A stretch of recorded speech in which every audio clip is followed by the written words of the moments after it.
Olá, meus amores. Evoé. Hoje nós vamos bater um papo sobre a missa gnóstica experimental que irá ocorrer dia 30/9. É uma missa experimental de adoração ou invocação a Babylon e que visa a experimentação do potencial feminino ativo e não passivo, tanto em homens quanto em mulheres. Então, não é uma missa feminista. As mulheres lutando pelos seus direitos. Não, nada disso. É uma missa mágica que visa a experimentação da energia feminina presente em homens e mulheres, a fim de que a gente observe como elas ativamente se produzem em ritos mágicos dentro de nós, tá?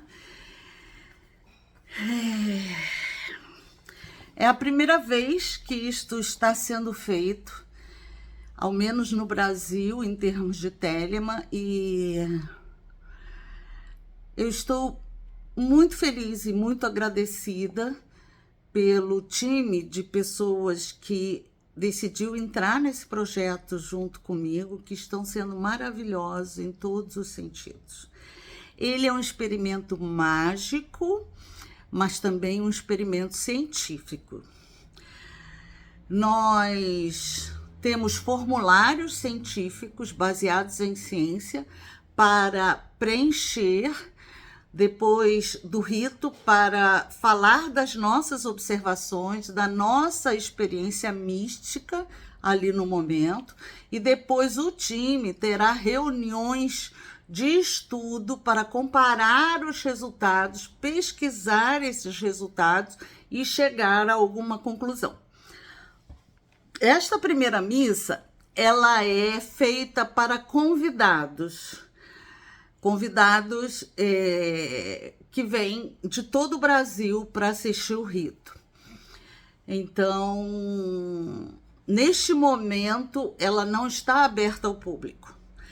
Mas depois, nas outras experiências que repetirmos, porque para você ter um experimento mágico e observá-lo cientificamente, é necessário que a experiência se repita um certo número de vezes para a gente observar esses elementos, né, que o rito nos proporciona dentro da gente e fora da gente, para a gente poder observar repetições, o que saiu fora das repetições e qual a causa disso, né? Então, é uma pesquisa profunda, realmente profunda, que está sendo feita, tá bom?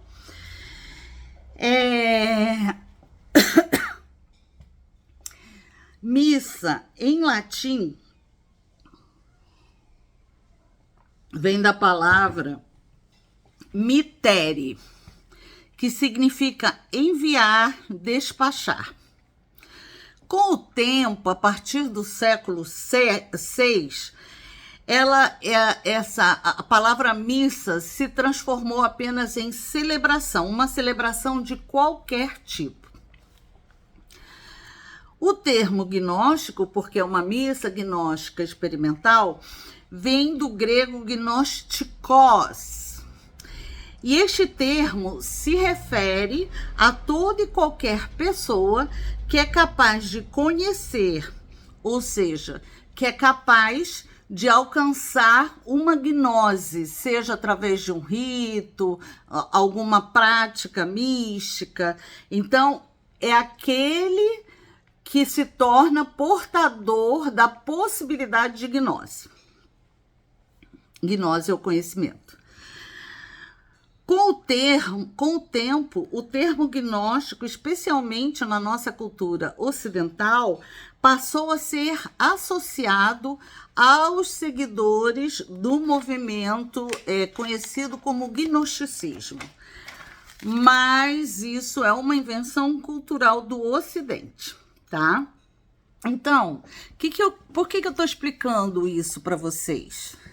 Desculpem, a câmera tá aqui. Por que eu tô explicando isso para vocês? Porque o termo missa gnóstica, eu quero que vocês entendam, não pertence a nenhuma instituição espiritual ou de qualquer tipo ou qualquer grupo específico. O termo missa gnóstica não é patenteado. Ele é um termo que você pode utilizar à vontade para qualquer experimento de gnose que você vai fazer. Então, essa missa gnóstica que eu estou fazendo, e que meu grupo está fazendo, meu grupo de amigos, ela pode ser expressa como celebração de uma gnose. No caso, que gnose que estamos procurando? O conhecimento da potência, da energia feminina em seu aspecto ativo. A gente tem que entender que quando a gente fala em potência feminina ou energia feminina, potência masculina ou energia masculina, nós não estamos falando em classificação de gêneros. Essas são energias cósmicas que fogem completamente da captura cultural e social da classificação de gêneros. Então, tanto homens têm energia feminina e masculina, quanto mulheres têm energia feminina e masculina. Nós somos espiritualmente andrógenos, constituídos a partir da conjugação de opostos de energia espirituais, tá? A missa gnóstica que realizaremos dia 30/9 segue uma estrutura mágico-ritualística que difere de todas as outras celebrações gnósticas. A princípio, peguei a missa gnóstica da Eclésia Gnóstica Católica, porque eu conheço bem as energias dessa missa. Eu sou sacerdotisa consagrada na Igreja Gnóstica Católica e eu a peguei para que eu pudesse, conhecendo bem as energias que ali funcionam, estruturar de modo mais correto a experiência que vamos fazer dia 30/9. Há, porém, um problema. O Liber 15, rito gnóstico escrito pelo Crowley, se baseia nos ritos e crenças da Igreja Ortodoxa Russa. E a Igreja Ortodoxa Russa, ela celebra, é uma igreja cristã que celebra a terceira pessoa da Santíssima Trindade cristã, que é o Espírito Santo. A pomba que deifica a humanidade, né? E que está descrita no coro, que é muito bonito, da missa gnóstica telêmica. Então, eu procurei erradicar completamente os símbolos cristãos e as menções cristãs na missa. Primeiro, porque somos telemitas. Segundo, porque o cristianismo trabalha com um feminino da Virgem Maria, que é um feminino passivo, completamente passivo. Então, não me interessa, para a comprovação que eu estou buscando, não me interessa trabalhar com esse tipo de energia do feminino, embora ele também exista e ok. mas eu estou procurando o lado, a energia feminina ativa, em ambos os gêneros, ou em qualquer gênero. O mentor da igreja gnóstica, da igreja ortodoxa russa, da igreja cristã ortodoxa russa, é São Basílio. E eles chamam de São Basílio o Magno. E o que acontece com São Basílio? Ele era, a princípio, não exatamente um cristão, embora fosse um gnóstico cristão, que acreditava piamente, defendeu piamente o credo de Nicéia, aquele encontro de bispos gnósticos que ocorreu sob a ordem de Constantino para unificar as crenças gnósticas, constituir a Igreja Católica como uma crença universal que unisse todas as outras crenças gnósticas. E qual era o objetivo de Constantino? Poder. Ele precisava exercer o domínio de todos os povos. E, para isso, ele então percebeu que a religião era um excelente modo de dominar. E que, como haviam certos bispos ou líderes gnósticos que estavam em afinidade com ele, ele juntou esses bispos, montou o Concílio de Nicéia e ali foram constituídas as primeiras bases para a elaboração da Igreja Católica cristã. Então, de fato, não me interessa seguir a Igreja Ortodoxa Russa ou seguir as crenças da Igreja Ortodoxa Russa e muito menos São Basílio, porque ele acabou sendo um perseguidor tenaz dos gnósticos pagãos e dos gnósticos que não aceitavam a dominação de Constantino e a formação dessa Igreja Católica universal, né? Católico significa universal. Como a missa gnóstica da Eclésia Gnóstica Católica é um rito que mistura crenças cristãs e telêmicas, eu não o adotei. Eu me inspirei na estrutura litúrgica muito pouco e acabei por abandoná-lo.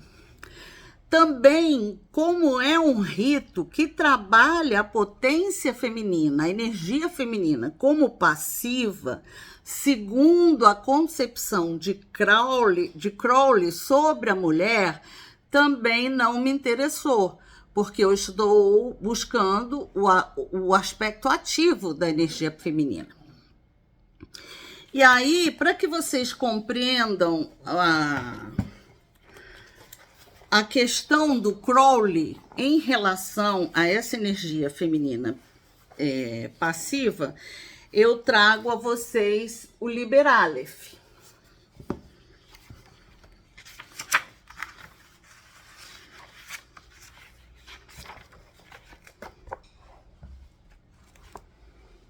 Estão vendo? Então, Liber Aleph tem em seus tópicos várias informações sobre o que o Crowley considerava como energia feminina. Eu vou ler o tópico que se encontra na página 171 do meu livro. E ele está intitulado assim: A Via Própria do Feminino. Eu vou ler para vocês.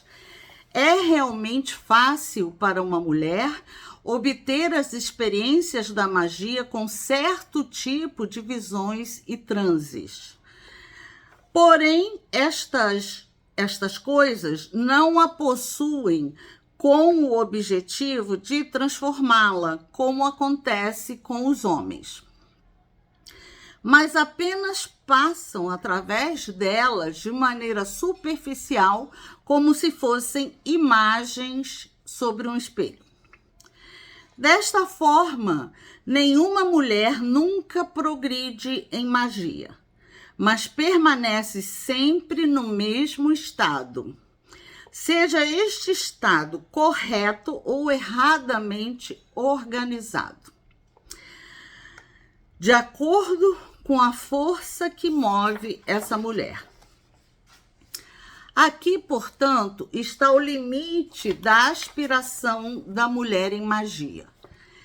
Permanecer alegre e obediente sob o homem que seu instinto escolheu, assim tornando-se, pela força do hábito e submissão a esse homem, um templo bem arrumado, belo e consagrado.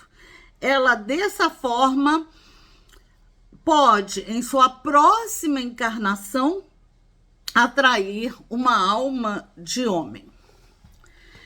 Por essa razão, o homem tem apreciado a constância e a paciência como qualidades essenciais de uma boa mulher, pois através destas características, ela obtém o seu direito a um dia conquistar o estado de divindade que é próprio aos homens. Seu maior obstáculo é, pois, resistir aos seus próprios humores, que lhe causam desordem e um sinal da presença de Coronzon dentro delas, ao qual deve se opor Babylon como restrição. Também que ela se contente com este caminho, pois ela tem uma porção excelente e nobre em nosso santo banquete, e escapa a muitos perigos que são próprios aos homens. Mas que ela esteja em guarda e tenha cautela, pois nela não há princípio de resistência a Coronzon. Se ela se tornar desordenada em seus humores, seja por luxúria ou embriaguez, ou mesmo por ócio, ela não terá como controlar suas forças, ou seja, Coronzon a possuirá. Por isso ela tem a necessidade de adorar seu homem como a um Deus, e desta forma ela terá uma vida bem regrada. Então, este é um dos aspectos fortes na magia sexual crowleyana. Eles trabalham com o poder feminino em seu aspecto passivo. E o poder feminino realmente tem seu aspecto passivo, mas tem também o seu aspecto ativo. Em razão dessas colocações que ele faz para a mulher, o Crowley jamais estabeleceu um caminho para as mulheres em Telema, na magia sexual telêmica. Por quê? Porque ele acreditava que elas não era possível para elas alcançar um desenvolvimento espiritual. Então, não valia a pena perder tempo com elas.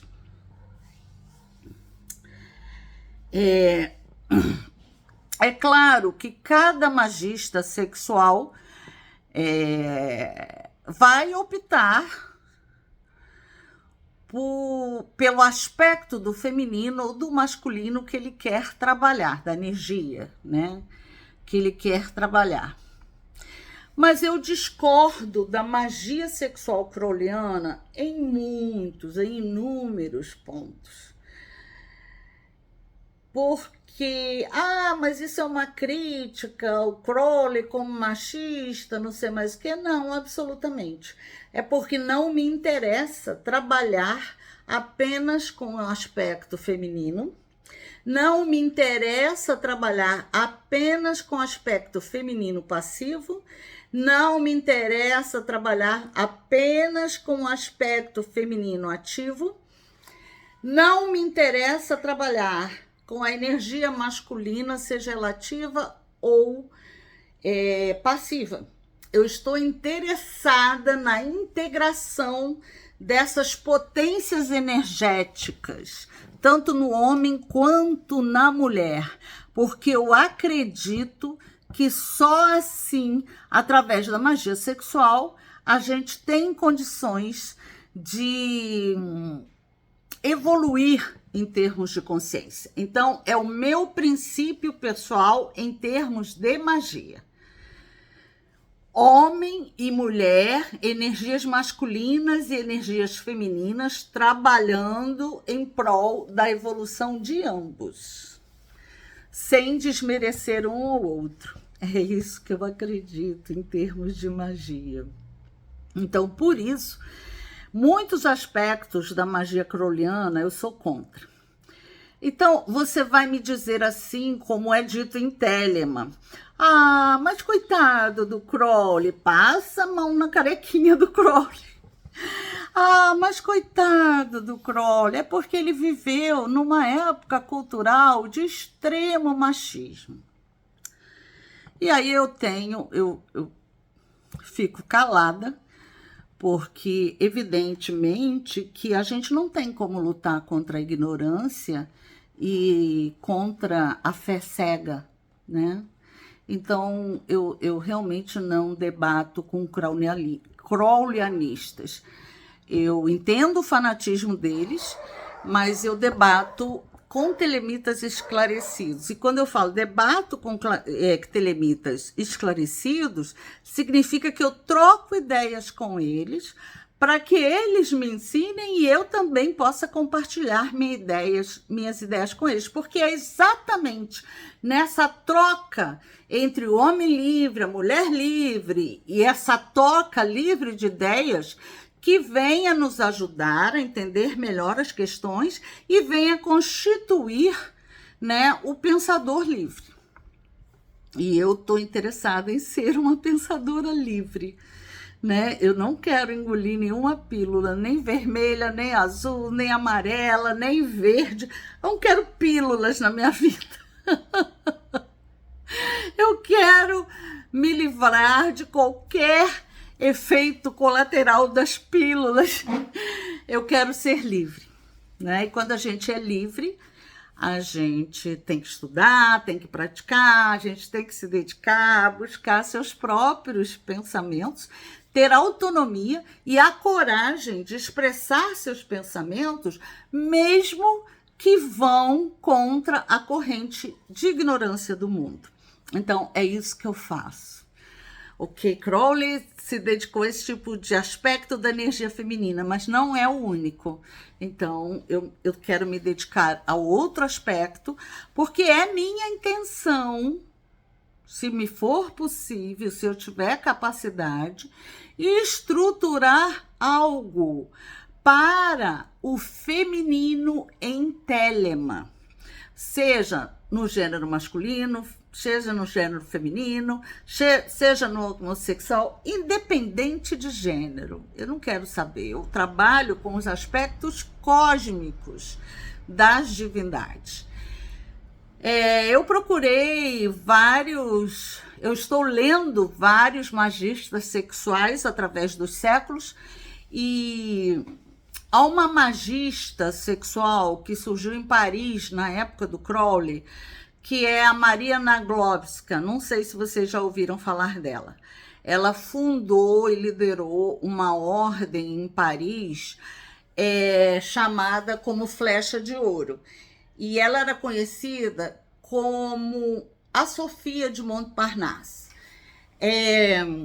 Eu já reuni todos os livros dela, que foram difíceis de achar, vários materiais acadêmicos escritos por ela, porque eu me baseio em estudos acadêmicos, e estou agora, depois dessa missa, para ler todo o seu trabalho. É claro que eu já sei que ela se baseia na sua magia sexual na pessoa da terceira trindade cristã, que é o Espírito Santo, que ela achava que reunia as potências femininas e masculinas, que era uma expressão divina andrógena, concretamente.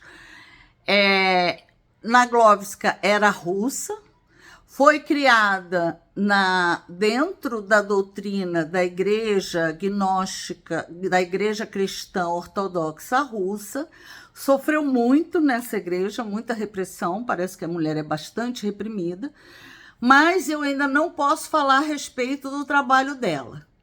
Depois, mais adiante, o que eu quero a partir do trabalho dela não é copiá-la, mas observar as colocações dela, observar as experiências dela, os diários mágicos dela, para eu poder adquirir material para poder estruturar realmente aquilo que eu acredito em termos de magia sexual. Gente, tem um livro muito, muito bom, que é esse aqui. Ele é do Leonard Stanton. Leonard Stanton, ele é um acadêmico que se dedica a estudar a religião russa. E ele é muito bom, porque ele conhece a literatura russa também como ninguém. E fala russo, né? Estuda a língua russa. Então, os trabalhos dele são muito bons. E aqui, nesse livro, ele está trabalhando as visões icônicas e trabalhos de Dostoiévski, de Gogol, de Tolstói e muitos outros escritores russos. Para quem nunca estudou a literatura russa, eu sou estudiosa de literatura russa há vários anos, completamente apaixonada pelos escritores russos e, bom, são maravilhosos e posso garantir a vocês que este livro é fantástico.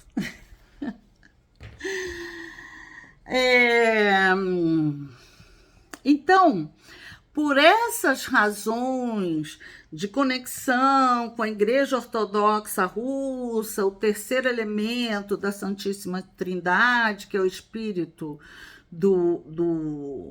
o Espírito Santo, e por várias outras razões que não valem a pena aqui mencionar, eu consegui deixar de lado, ou seja, transformar completamente essa missa gnóstica do dia 30/9, que vai trabalhar com o lado ativo da energia feminina. Então, esse rito está muito diferente do rito da Eclésia Gnóstica Católica, seja em sua estrutura, seja em suas invocações, em seus gestos e principalmente em seus objetivos, tá?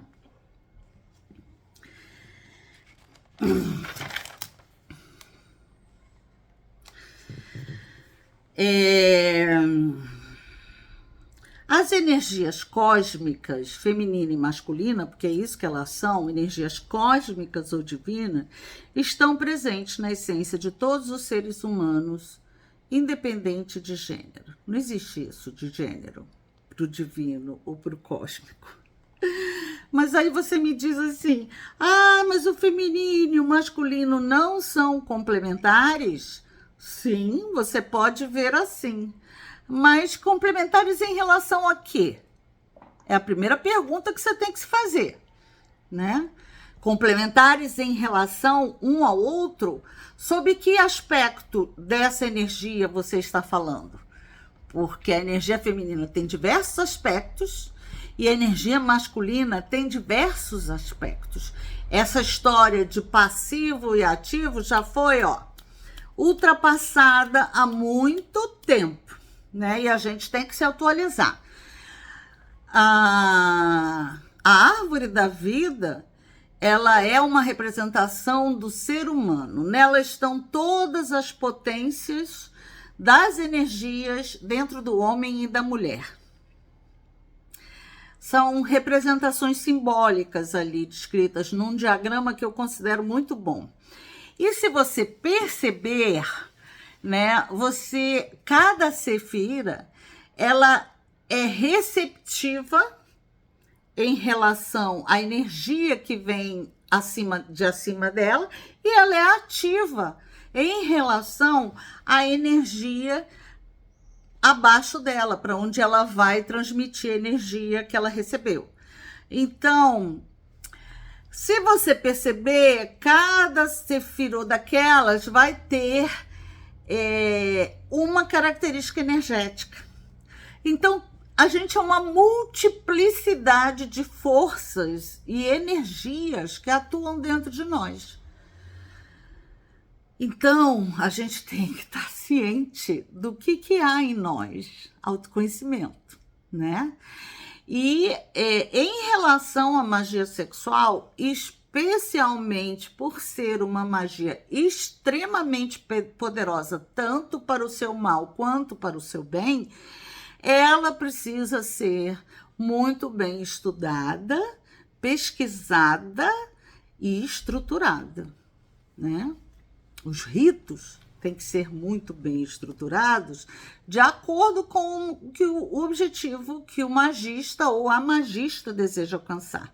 Então, não é simplesmente fazer sexo. Para fazer sexo, você não precisa de nenhuma ordem, nenhuma orientação gnóstica, nenhuma orientação de magia. Faça sexo e apenas isso. Talvez seja mais benéfico do que fazer um rito de magia sexual de modo impróprio. Também é importante a gente perceber que a complementaridade referida aos aspectos feminino e masculino não significa impotência de qualquer uma das energias, passividade de qualquer uma dessas energias ou imperfeição, né?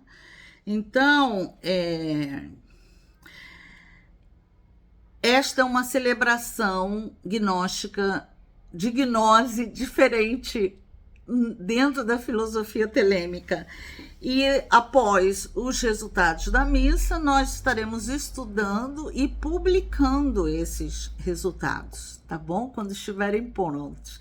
Mas demora. Uma pesquisa científica demora, então não poderei publicá-los nem tão cedo. Esta primeira missa, como eu falei para vocês, ela é aberta a convidados específicos, né? A maioria são telemitas. Tem muitos sacerdotes e bispos gnósticos também que vão comparecer, meus amigos, e muitas pessoas que apoiam meu projeto independente de Telema. Então, ela é uma missa bem livre, né? Bem livre. Depois dessa missa, aí nós estaremos abrindo a possibilidade para que aqueles que desejarem assistir o rito ou participar do rito também como atuantes, nos escrevam, né? E a gente então vai enviar o convite para essa pessoa. A missa vai ser aberta, mas sempre sob convite. Tá bom, queridos? Felicidades a todos. Desejo-lhes um resto de semana maravilhoso e um final de semana ainda melhor. Tá bom? Amo muito vocês. Evoé.